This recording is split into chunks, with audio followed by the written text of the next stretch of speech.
Bienvenidos a Asesor PLD, tu barra de especialistas en prevención del lavado de dinero por actividades vulnerables. De lunes a viernes a las 17 p.m. hora centro. Conduce. ¿Cómo están, amigos? Bienvenidos a su programa Asesor PLD. Vamos a estar trabajando con el tema del beneficiario controlador, revisar cómo estaba antes de las reglas, antes de la reforma a la ley, cómo quedó después de la reforma a la ley, qué pasa con las nuevas reglas de carácter general en este tema tan álgido, el beneficiario controlador. Vamos a ver el beneficiario controlador cuando es el beneficiario controlador de mi cliente o usuario. Recuerden que en la reforma del 16 de julio del 2025 ya nos incluyeron obligaciones respecto del beneficiario controlador, pero no de mi cliente o usuario, sino los propios, donde yo tengo que tener mis expedientes de beneficiario controlador propio de la empresa y además subirlo a la Secretaría de Economía. No vamos a hablar de ese tema. Vamos a trabajar sobre el beneficiario controlador de mis clientes o usuarios. ¿De acuerdo? Voy a utilizar parte de los materiales que utilizamos en este diplomado para cumplir obligaciones PLD-FT de actividades vulnerables. En el módulo 2 tenemos las obligaciones PLD-FT y estamos viendo la parte del 18, fracción tercera, identificar al beneficiario controlador de clientes y usuarios. Esto entonces por ahí vamos a ir avanzando. Seguramente nos tomará más de un programa, habrá que ver varios programas para que este tema nos vaya quedando más o menos claro, pero sí hay muchísimos temas, o sea, mucho rollo que tenemos que estar revisando qué hacemos. Fíjense, estas son las obligaciones PLD-FT. En el artículo 18 de la LFPORPI nos dicen, si caíste en una del artículo 17, o sea, si realizas alguna actividad vulnerable del artículo 17, entonces te aplica el artículo 18. Este artículo 18 no son las únicas obligaciones que hay en la LFPORPI, en el reglamento y en las reglas de carácter general. Están, por ejemplo, las obligaciones del beneficiario controlador propio, ¿no?, que serían algunas de las que son adicionales, las obligaciones de ilimitantes de pagos con dinero en efectivo, que también no están en el 18, sino en el 32. Aquí sería el artículo 18. Recuerden que aquí tenemos todo un tema, o sea, está artículo 18 y ahora tiene 12 fracciones, llega hasta la fracción 11, pero la fracción 4 bis se duplica, fue una fracción adicional. Y todas y cada una de estas fracciones tienen lo suyo, no está nada sencillo, habrá que estar revisando qué es lo que tenemos. Y vamos a irnos hasta esta fracción tercera, donde nos dicen identificar al dueño beneficiario. Antes de la reforma del 16 de julio del 25, recuerden que el concepto de dueño beneficiario tenía por ahí muchos nombres. Cambió y se unificó a beneficiario controlador. Básicamente vamos a encontrar beneficiario controlador, pero cuando escuchemos dueño beneficiario, estaríamos hablando del mismo personaje. ¿Qué pasaba antes de la reforma del 16 de julio del 2025? Estaba papita, la neta es que antes estaba bien. Aún así habría que cumplir, habría que pedirle al cliente que nos firme y que nos diga quién es su beneficiario controlador.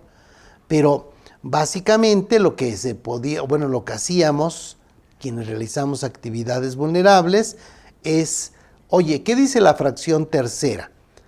Hay que solicitarle al cliente usuario que participe en actividades vulnerables información acerca de si tiene conocimiento de la existencia del dueño beneficiario y en su caso exhiban documentación oficial que permita identificarlo, si ésta obrare en su poder. En caso contrario, declarará que no cuenta con ella. A ver, entonces te pregunto, oye, ¿tienes un dueño beneficiario? Sí. ¿Tiene sus documentos? No. Ok, no te preocupes, no necesitamos los documentos conforme me lo permitía esta fracción tercera. Va de nuevo. Las personas físicas, y eso no quedó siempre claro, podrían o no tener un beneficiario controlador, pero las personas morales y las personas jurídicas, ¿no? Que ya ahí en personas jurídicas andábamos con un tema en relación a cómo estaban las disposiciones antes de la reforma, donde habría quien dice, oye, es que el fideicomiso no entraba, ¿no? Y ahí en la torre, ¿por qué no? Si hasta les han hecho revisiones y todo, pero eso ha sido un tema de lo que se modificó al cambiar esta ley. Y entonces nos dicen, oye, a ver, ¿tienes un beneficiario controlador o dueño beneficiario? Sí. Necesito que me des unos datos para poder incluirlos en el aviso. Ajá. Y aquí se debe preguntar y tener la firma del cliente como evidencia de que se preguntó y se solicitó documentación. O sea, a ver, ¿cómo me demuestras que le preguntaste? Ah, bueno, aquí me firmó, mira, me dijo que sí tiene o que no tiene. Veamos un poco para que se den la idea de qué formatitos tendría que firmarnos el cliente. Primero, identificación del dueño beneficiario. Y es primero, o sea, hay dos opciones aquí, notificación de actuar por cuenta propia y no existir dueño beneficiario. Esta es una opción solo para personas físicas y entonces aquí te digo, el solicitante comunica que actúa por cuenta propia y no existe persona alguna que sea dueño beneficiario, ni realiza la actividad vulnerable en nombre de persona alguna. No existe dueño beneficiario, táchale aquí, ponle un tachecito y échale tú poderosa. Ahí está una firma, tan tan, proceso terminado. Oye, pero si sí hay un beneficiario controlador, entonces pásele de este lado, fíjense. Notificación de actuar por cuenta de terceros y de existir dueño beneficiario. Entonces, el solicitante comunica que no actúa por cuenta propia y existe un dueño beneficiario y que solicitó la presente actividad vulnerable en nombre de dicha persona. Ok, entonces, si existe dueño beneficiario, échale aquí un tachecito. Oye, ¿tienes documentación? Ajá. No, pues no la tengo. O sea, imagínate, este dueño beneficiario es don Carlos Slim y no me ha querido dar su INE, ajá, ni su tarjeta de crédito. No, pues tiene razón. Ok, táchale aquí que no y fírmale. Ajá. Y entonces, ahora sí dime, ¿tu dueño beneficiario es una persona física, una persona moral o un fideicomiso? Habían esas tres opciones hasta antes de la reforma. A partir de la reforma siempre debemos llegar a la persona física. Antes de la reforma, no. Entonces, ya me dijiste que sí existe un dueño beneficiario, ya me dijiste que no tienes la documentación, ¿no? O si tienes la documentación, pues dámela. ¿Qué sería la documentación? Sería básicamente tal vez su RFC o su INE, donde viene su CURP, y ya, ¿no? En caso de ser una persona física. Pero podría ser una persona física, una persona moral o un fideicomiso. Oye, sí tengo beneficiario controlador, pero es una persona moral. ¿Por qué? Pues tenemos una holding. O sea, dentro de la empresa, la holding es realmente quien es la dueña de la empresa, por decirlo de alguna forma. Y entonces aquí hubiéramos tachado la de dueño beneficiario persona moral, o persona física, o fideicomiso, cualquiera de las tres. El nombre, el apellido paterno, el apellido materno, o si es una persona moral, su denominación o razón social, su fecha de constitución, su RFC o su ID y el país de nacionalidad. O si es un dueño beneficiario fideicomiso, necesito que me digas la denominación del fiduciario, el RFC o su ID y el identificador del fideicomiso. Sale, ya puso aquí sus datos. Ahora sí, dime quién hizo esta identificación. Nombre completo de la persona que elaboró la identificación de clientes, usuarios y dueños beneficiarios. Aquí yo necesito saber quién lo hizo. Este es un papel, digamos, físico. Si estamos hablando de una identificación digital, eventualmente debiéramos poder saber quién hizo esta identificación con las claves de acceso al sistema o el sistema que tengamos. Oye, en tu sistema, ¿quién entró? Déjame revisar, fue el usuario 22, ¿no? Y ese usuario 22 es fulano de tal. Sí podemos llegar a ese dato en todos los casos. A ver, entonces, ¿nada más eso necesitabas? Sí. ¿Y luego qué hacías con esa información? Ya te dijeron que es una persona física, una persona moral, un fideicomiso. Te dieron sus nombres, su RFC, su CURP, su país de nacionalidad. ¿Y qué haces con eso? Bueno, con esto me voy al formato de actividades vulnerables. Básicamente se repite este formato en muchísimas actividades vulnerables y me dicen, oye, ¿quién es el beneficiario controlador? Puede ser una persona física, una persona moral o un fideicomiso. Entonces, si yo veo aquí el formato, me dice beneficiario controlador, persona física, persona moral o fideicomiso y me pide los datos que yo pedí en mi formato en el que me firmaron. Fin de la historia. No tiene mayor chiste. Bueno, si no lo tienes, sí tiene chiste. Tendrás que revisar qué vas a hacer si no tienes o no has cumplido con esta disposición, o cómo le vas a hacer si hoy decides que vas a cumplir por los últimos 5 años. Esta información te va a ser de mucha utilidad. ¿De acuerdo? Entonces, habrá que revisar si necesitas tomar algún curso específico o entrar a nuestro diplomado para cumplir las obligaciones de prevención de lavado de dinero por actividades vulnerables, y eventualmente podrás ya dedicarte más a este planeta que ya sabes es totalmente nuevo y muy amplio. No pudiéramos decir que el contador va a hacer lo de PLD porque simplemente el CFDI lo trae tronado. Yo soy contador de CFDI. ¿De qué CFDI? Del que quieras. ¿Me haces un CFDI de dividendos? Esos no. Oye, el de nómina, no, ese tampoco. Entonces, bueno, hazme unos de enajenación de inmuebles, no, tampoco. Oye, ¿y si vende un auto usado? No, tampoco. Me lleva la fregada. Pero pues es que con los que hago, con los CFDIs que hago, ya son un chorro, sí. Es un mundo el CFDI.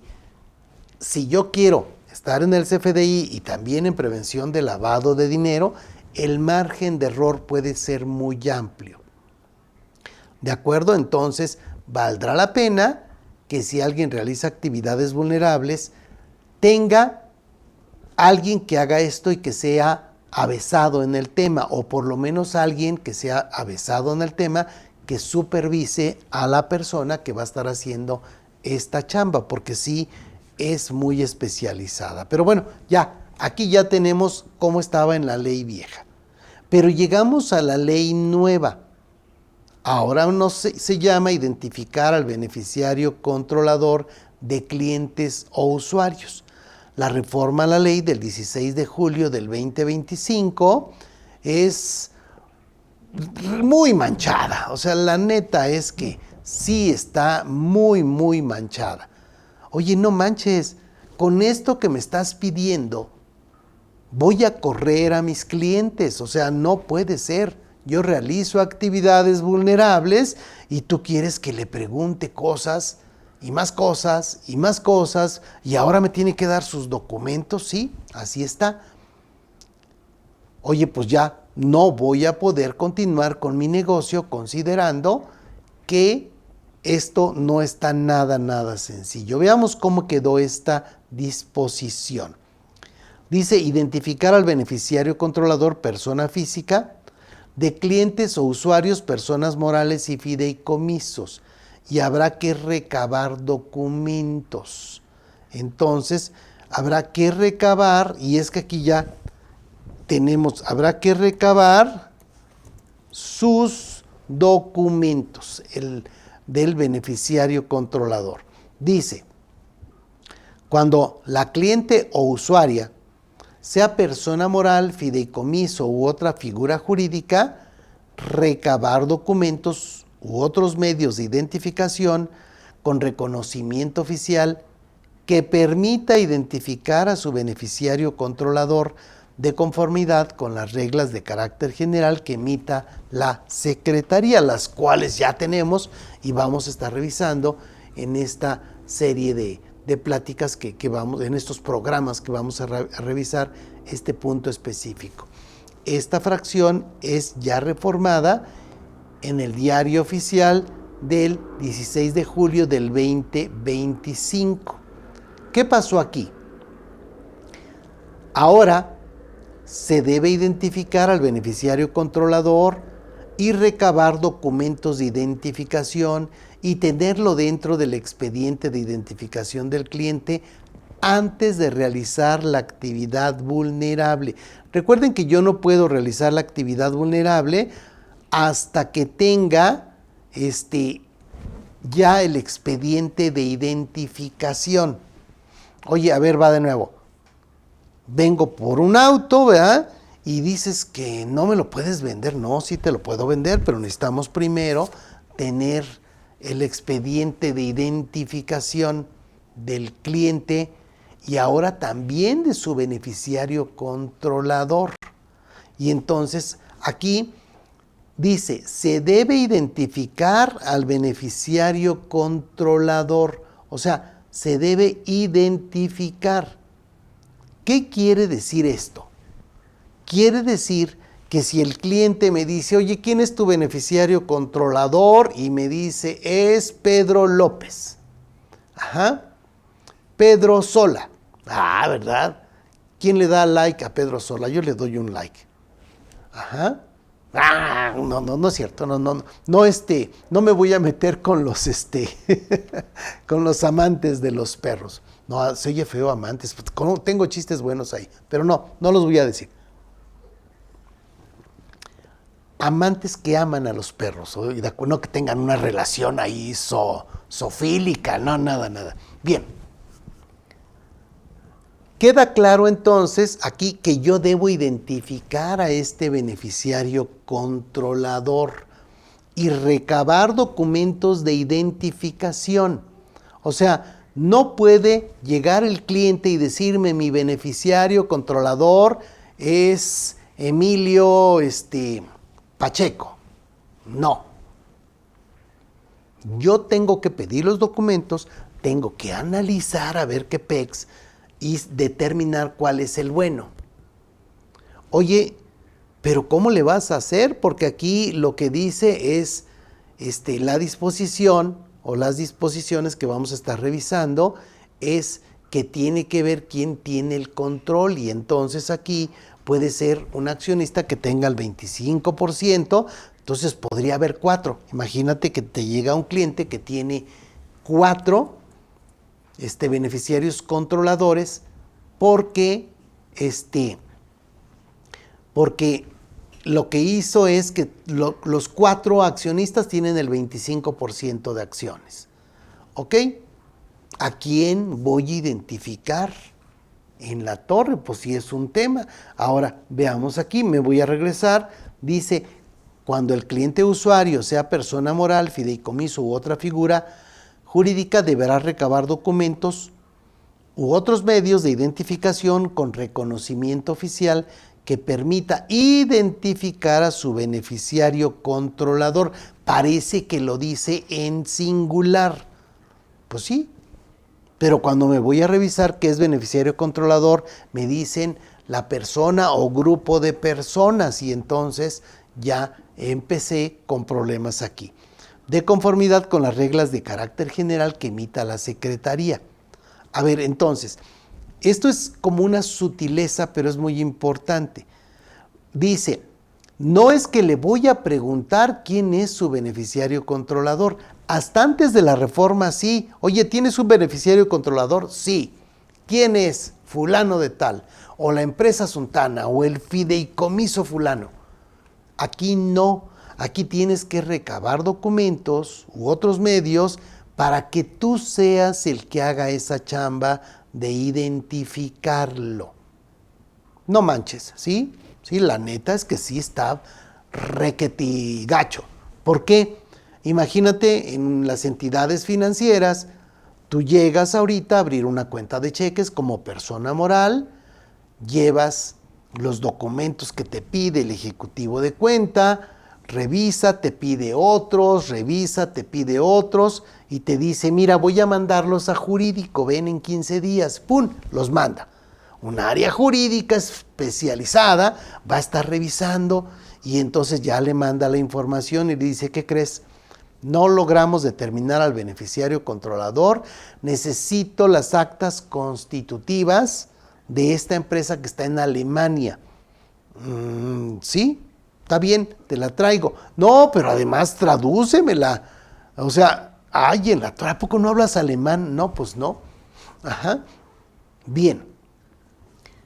Esos procesos pudieran llevarnos mucho tiempo. ¿Qué vas a hacer tú como cliente? Ya sabes que te vas a tardar un rato en lograr determinar quién es el beneficiario controlador. Ha habido casos donde te vas 6 escalones antes de llegar a la persona física en las entidades financieras. Aquí quieren que nosotros hagamos este análisis, lo cual sí suena muy, muy manchado. Entonces, aquí nada más en esto, se debe identificar al beneficiario controlador. Yo debo hacer esa chamba. Vámonos a corte, regresamos para ver que nos quede claro este punto para poder pasar a los demás temas que tienen que ver con este beneficiario controlador. Vamos a corte.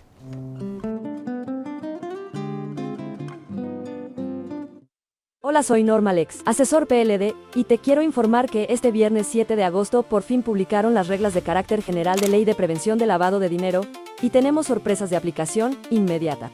Además de cambios e implementación a corto plazo, que necesitas conocer si realizas actividades vulnerables. Te invitamos a adquirir nuestro curso en línea, Nuevas reglas de carácter general de la Ley Federal para la prevención y identificación de operaciones con recursos de procedencia ilícita. Aplicación práctica. Recuerda que este curso es válido para nuestra membresía de PLD, así que si ya cuentas con ella, solo te llegará por correo tu acceso. Recuerda seguirnos en nuestros programas gratuitos por YouTube Asesor PLDMX, de lunes a viernes a las 17 horas centro. Y contáctanos por WhatsApp al 55 7342 8815 para mayor información.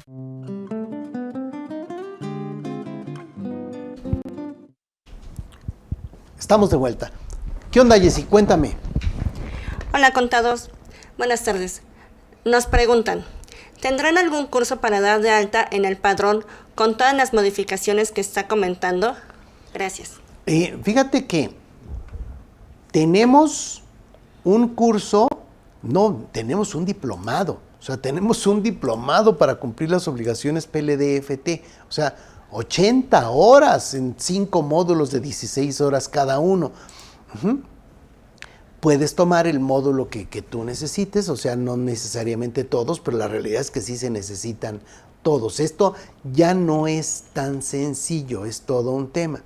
Tenemos muchos cursitos de estos de 3 horas, como el que vamos a tener de análisis de las reglas de carácter general para ver qué onda, qué broncas encontramos, qué temas tenemos, qué recomendaciones les podemos dar.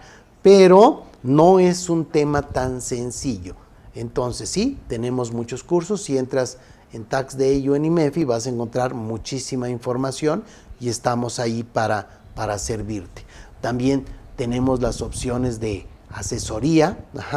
Entonces, si tú tienes la membresía, tienes asesorías en videollamada o puedes comprar asesorías en videollamada también para que soluciones tus dudas u obtengas alguna opinión que te puede ser de utilidad. Luego, Luis, ¿las personas físicas por arrendamiento también tienen que tener una persona para el área de cumplimiento? a ver, fíjate que esto, Luis, es como gacho, porque no les permiten a las personas físicas tener un representante para cumplimiento de las obligaciones PLD. ¿Por qué? Pues nomás, oye, pero esta persona que es la persona que está rentando un edificio, tiene 94 años y quieres que ella sea la que haga todo, pues sí, no puede tener un representante PLD. En todo caso tendrá que tener un asesor, pero el asesor tendrá que firmar como ella, ¿no? O sea, ella, esta persona, hombre, mujer, es quien debe cumplir directamente. Entonces, como que entendí que tu pregunta era, oye, ¿también una persona física debiera tener representante PLD? No. Ahora, visto al revés, ¿una persona física no puede tener representante PLD? No. Eso también nos lleva a varios problemas, ¿no? O sea, alguien te dice, oye, espérate, yo soy empresario, ¿por qué no puedo tener a alguien que cargue con esa responsabilidad? Pues porque no se les dio la gana meter esa reforma, ¿no? Estuvimos por ahí jode y jode para que se metiera, pero pues no nos pelaron. Luego, Jenny Guerrero. Mi cliente tiene 3 beneficiarios controlado persona física. Cada uno tiene el 33.33% de capital. ¿Qué beneficiario controlador es el que debe ir en los avisos PND? Fíjate que, a ver, en este caso estaríamos en el caso de no una persona, sino un grupo de personas. Entonces, a ver, dile a tu cliente, quiero los datos de identificación de tus 3 accionistas. Aquí dice, necesito recabar documentos u otros medios de identificación. Ok, ya me trajiste tu acta constitutiva, la persona que vino a hacer el contrato trae su poder notarial para actos de administración, trae su identificación de la propia persona que está haciendo el contrato, está signando el contrato, y ahora necesito documentos u otros medios de identificación con reconocimiento oficial que permita identificar a su beneficiario controlador. Oye, necesito de los 3. ¿Cómo que de los 3? No inventes, en serio, sí. O sea, pero ahí dice beneficiario, no dice beneficiarios. Pues sí, pero ya ves que lo que dice la regla de carácter general es persona o personas.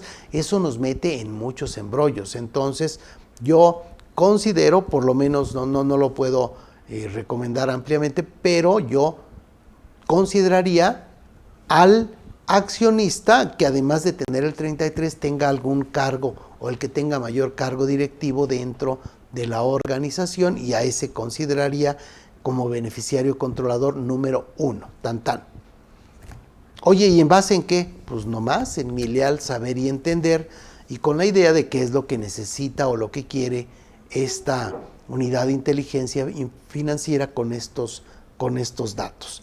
Teóricamente, entonces, estás en un tema donde suena como que no está muy amarrado, pero pudiéramos tomar un criterio como ese que deberá estar también dentro de tu manual de prevención de lavado de dinero como una política que tú optaste o que tú consideraste dentro de tu actividad de arrendamiento. Y Pepe. Sí. Una empresa extranjera es accionista mayoritaria de mi cliente. ¿Hasta dónde tengo que investigar su beneficiario controlador? Fíjate, no nos dicen, nos dan un orden de prelación muy general. En el Código Fiscal de la Federación nos dieron reglas de carácter general en donde llegamos para hacer los expedientes y tienen muchas opciones. Aquí nos dice nada más, necesito que recabes documentos u otros medios de identificación con reconocimiento oficial para poder determinarlo. Revisé tu empresa y en tu empresa tienes una holding, pensemos que es de Holanda, ¿no? Por ejemplo, o americana. Entonces debo decirle, oye, no, necesito que me mandes el acta constitutiva de la controladora para buscar ahí quién es la persona física. Ok, pensemos que no la entregan porque esta empresa ya ha sufrido ese trauma cuando fue a abrir su cuenta bancaria, entonces más o menos debiera poder tener esa información. Va a decir, oye, no manches, esa información no la tengo. Claro que sí, si abriste cuentas bancarias, claro que sí la tienes. Lo que pasa es que no sabes tú, pero pregunta y alguien ya hizo los corajes que tú estás a punto de hacer. Ok, tienen que traerte el acta de la empresa extranjera. Y en esa empresa extranjera tendrás que buscar al accionista con el 25% o más. Persona física, ¿de acuerdo? Para, en un orden de prelación, pensemos que nos quedamos en este primer escalón, ahorita veríamos o veremos otros. En ese momento tendríamos que decir en la torre, o sea, sí es un rollo porque, pues primero tienen que traerme una traducción y además con un perito traductor registrado, etcétera. Ok, es probable que tengan exacta apostillada, todo un tema ahí, y entonces ahí tendríamos que buscarlo. Qué bueno que ya se dio en ese primer escalón. Hay otras que no, llegan a un segundo escalón y a otro tercer escalón, y a lo mejor ya por ahí andamos en Nueva Zelanda, o un accionista chino, un accionista japonés, un accionista australiano, y hasta allá tendríamos que llegar y pedir esos documentos. En ese momento muy probablemente ya perdiste el cliente, pero es algo que no necesariamente se ha visto con la sensibilidad adecuada dentro de las empresas. Hay una reglita dentro de las reglas que salieron en el caso de que si esta empresa que es tu cliente llega y te dice, esta es mi acta constitutiva, oye, quiero saber quién es tu beneficiario controlador, y te dice yo cotizo en bolsa, automáticamente ya no tiene que darte al beneficiario controlador, lo cual es una muy buena noticia. ¿Ok? Luego. Y una más, Raúl, en una copropiedad, ¿cada copropietario tiene que tener su manual? A ver, en el caso de arrendamiento, cuando hay copropiedad, lo que necesitamos es que cada copropietario cumpla con la obligación de presentar los avisos de prevención de lavado de dinero. Oye, ¿por qué? ¿Por qué se le ocurrió a la unidad de inteligencia financiera esa jalada, no? Pues nomás. Oye, pero lo que se trata es de identificar al cliente, no identificar a los dueños de los inmuebles, no importa, quiero también esa información. Entonces, cada copropietario tiene que cumplir con las obligaciones. Pensemos que la renta mensual es de 200,000 pesos y que son 2 copropietarios, para hacer el cálculo muy sencillo. Entonces, cada vez que lleguen al umbral de aviso, tendrán que presentar cada uno de ellos la mitad de lo que le corresponde, ¿no? Pensemos que les corresponde al 50% y presentar su aviso cada quien. El manual PLDFT debe ser de cada uno de ellos. Y pudiera ser también que en el manual se especifique, no, tiene que ser por cada uno de ellos, ¿no? O sea, copropietario 1, copropietario 2 tendría que tener su propio manual, o sea, eso se va complicando cada vez más, presentar sus propios avisos, tener su propio expediente de identificación, su propio expediente de la actividad vulnerable, o sea, tendremos que llevar todo duplicado.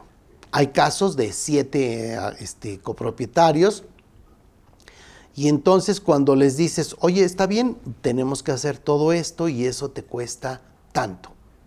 Oye, no inventes, es mucha lana. Oye, espérate, no, realmente no es tanta. O sea, no, si es carísimo. Oye, a ver, entiende, por cada aviso no presentado, tu multa es de 1,173,000 pesos por cada aviso. Aquí tendrías 7 avisos por cada caso. No es que te esté diciendo como el agente de tránsito, ¿verdad? Que te dice, uy, joven, se lo van a llevar al corralón y no sé qué tanto. No, no, no. Pero eso tendríamos que explicarlo porque además hay algo muy importante. Si a mí me multan, oye, Javier, tienes una multa de 30 millones por no haber presentado tus avisos. En la torre, pero mi sociedad civil tiene 2 computadoras y 2 escritorios. Bueno, pues tendrás que quebrarla, ¿no? Darle las llaves al SAT, que es el que te va a cobrar, y ahí muere. O sea, está bien. Pero ¿qué pasa con alguien que tiene un bien inmueble, una plaza comercial, en la que tienen que pagar o cuello, o copelas o cuello? Porque aplica el procedimiento administrativo de ejecución y ahí van a llegar y se van a poder cobrar la multa. O sea, es todo un tema en la que sí es terrible este tipo de situaciones. Hasta para defenderse es un verdadero problema. Ajá. En un peritaje, o sea, como perito en un juicio, nos decía el dueño de era una automotriz, el dueño de la automotriz decía, oiga, contador, yo ya no duermo desde hace 2 años, el juicio ya traía 2 años, y decía, porque yo no sé si mañana cuando me vaya a levantar, mi casa siga siendo la mía.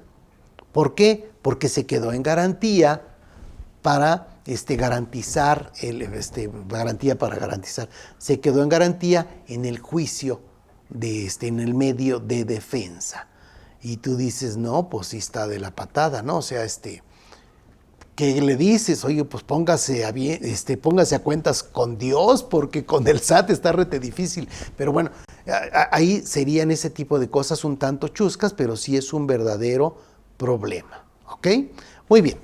Vayámonos entonces, nada más, perdóname si ya con esas preguntas, Jess, para ver este punto de aquí, que sería lo importante de esta primera parte. Entonces, a partir de la reforma del 2025 queda claro que las personas morales tienen beneficiario controlador en todos los casos. Solo las personas físicas pueden declarar que no tienen. Cambia el concepto de dueño beneficiario, que podría ser persona física, persona moral o fideicomiso, por el de beneficiario controlador, en el que se debe llegar a los accionistas personas físicas de forma directa o de forma indirecta. Ajá. El beneficiario controlador de la LF-PIORPI tiene características diferentes al beneficiario controlador determinado conforme al Código Fiscal de la Federación. Es otro choro. Allá es 15% de acciones, aquí es 25%, por ejemplo. Se podía declarar que no se tenía la documentación del beneficiario controlador, pero ahora se debe recabar información que permita identificarlo conforme a reglas de carácter general.